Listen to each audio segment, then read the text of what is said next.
এই টিএস আইয়ুব ভাই আমাকে নিজেকে প্রস্তাব দিছে এবং স্যারকেও প্রস্তাব দিছে যে আপনি ঢাকা ব্যাংকের পক্ষে দাঁড়াবেন না, কত টাকা লাগে বলবেন, যে অবিলম্বে সাংগঠনিক ব্যবস্থা গ্রহণ করার দাবি জানাবো। জি, আপনাকে ধন্যবাদ।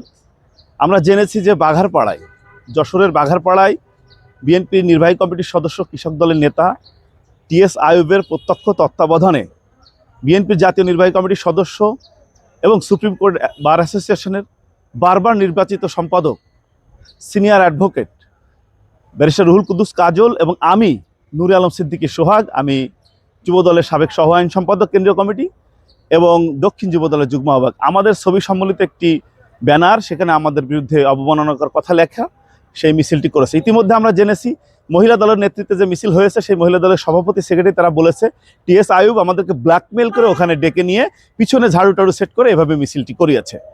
তো মূলত বিষয়টা হচ্ছে, এখানে টিএস আইয়ুব গত নির্বাচনে তিনি মনোনয়ন প্রত্যাশী ছিলেন, মতিয়ার রহমান ফরাজি ছিলেন এবং আমি নূরে আলম সিদ্দিকী সোহাগ আমিও মনোনয়ন প্রত্যাশী ছিলাম। কিন্তু টিএস আইয়ুব ঢাকা ব্যাংকে $36 লাখ এলসি জালিয়াতির মামলায় তার বিরুদ্ধে মামলা আছে, দুদকের মানি লন্ডারিং মামলা এবং অর্থ ঋণ আদালতের মামলা, এবং তিনি বাংলাদেশ ব্যাংকের ঋণ খেলাপি হিসেবে লিস্টেড। এই মামলায় ব্যারিস্টার রুহুল কুদ্দুস কাজল ঢাকা ব্যাংকের হয়ে তিনি লড়েছেন। মির্জা আব্বাস, জনাব মির্জা আব্বাস বিএনপি স্থায়ী কমিটির সদস্য এবং মাননীয় প্রধানমন্ত্রীর উপদেষ্টা, তার ইনস্ট্রাকশনে তার ব্যাংকের হয়ে তিনি লড়েছেন। এটাই হচ্ছে ব্যারিস্টার রুহুল কুদ্দুস কাজলের অপরাধ এবং আমার অপরাধ। আমি ব্যারিস্টার রুহুল কুদ্দুস কাজলের জুনিয়র এবং আমি ওখানে মনোনয়ন প্রত্যাশী ছিলাম। এটা অত্যন্ত দুঃখজনক এবং এ ধরনের তিনি আরও মিথ্যা প্রকাণ্ড ছড়িয়ে সামাজিক যোগাযোগ মাধ্যমে তিনি ছড়াচ্ছেন। আমি এগুলো তীব্র নিন্দা এবং প্রতিবাদ জানাই এবং অবিলম্বে দলকে বলবো সঠিকভাবে তদন্ত করে এবং দায়ীদের বিরুদ্ধে, যারা আজকের এই মিছিলে মহিলা দল, যুব দল, ছাত্র দল, স্বেচ্ছাসেবক এবং কৃষক দলের নেতৃবৃন্দ ছিল, তাদের বিরুদ্ধে অবিলম্বে সাংগঠনিক ব্যবস্থা গ্রহণ করার দাবি জানাবো। ধন্যবাদ।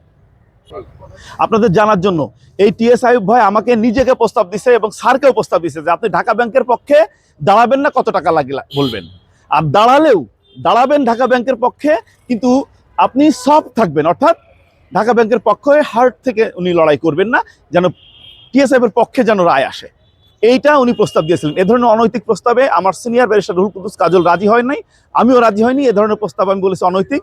আমরা তাকে সাজেশন করেছিলাম আপনি পুরো টাকা দিয়ে দেন, কারণ আপনার ব্যাংক জালিয়াতির ঘটনা, এখানে রিশিডিউল হবে না, নর্মাল ঋণ খেলাপিদের রিশিডিউল হবে, আপনার হবে না, সুতরাং আপনি নির্বাচন করতে পারবেন না। যদি চান তাহলে সম্পূর্ণ টাকা আপনাকে দিয়ে দিতে হবে। তিনি উল্টো পথে হেঁটে বারবার বিভিন্ন কোর্টে বাঁকা পথে হেঁটে উনি প্রার্থিতা ফিরে পেতে চেয়েছেন বা উনি ব্যাংক ঋণ খেলাপি থেকে নিজের নাম বাদ দিতে চেয়েছেন, সেখানে ব্যর্থ হয়েছেন। সে কারণে আজকে তিনি প্রতিহিংসার বশবর্তী এটা করছেন। ধন্যবাদ। সত্যের সন্ধানে দক্ষিণ বাংলা।